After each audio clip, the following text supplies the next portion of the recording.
Bonsoir et bienvenue sur Polyscoop, un média qui couvre toute la région des Grands Lacs, en français et en anglais. Voici votre programme d'info Polyscoop 360. Pour l'essentiel de l'actualité, il y a deuxième jour du sommet de l'innovation en énergie nucléaire pour l'Afrique, le NEISA 2026, qui se tient à Kigali.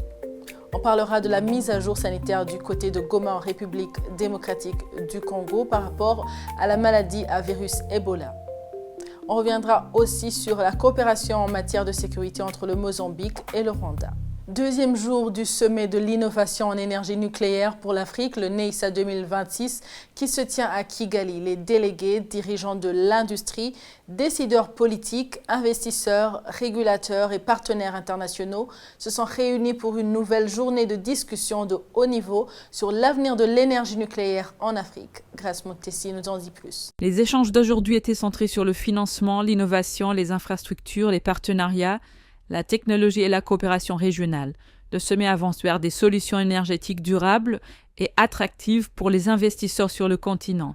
La dynamique se renforce alors que l'édition 2026 du NEISA réunit l'expertise mondiale et le leadership africain afin de façonner l'avenir du développement de l'énergie propre. Une des sessions phares de la journée était le panel intitulé Mines, intelligence artificielle, industrie manufacturière, renforcer l'argumentaire en faveur du déploiement de l'énergie nucléaire. Place maintenant à la mise à jour sanitaire du côté de Goma en République démocratique du Congo où aucun nouveau cas positif de maladie à virus Ebola n'a été enregistré dans les zones libérées. Grace Moutessi. Les autorités sanitaires ont confirmé qu'il y avait un seul cas de maladie à virus Ebola enregistré dans la ville de Goma. Les opérations de surveillance épidémiologique, de dépistage et de suivi des contacts se poursuivent de manière intensive sous la coordination des équipes sanitaires compétentes. À ce stade, un total de 27 tests a été effectué au laboratoire de l'INRB, Goma, et l'ensemble des résultats se sont révélés négatifs.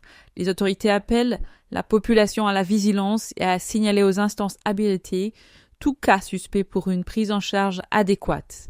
Coopération en matière de sécurité entre le Mozambique et le Rwanda. Le ministre rwandais des Affaires étrangères et de la coopération internationale a indiqué que la coopération des deux gouvernements a été fructueuse depuis 2021 et continuera dans la même dynamique car le travail des forces de sécurité rwandaises à Cabo Delgado a été apprécié par le Mozambique. Grace Moutessi nous en dit plus.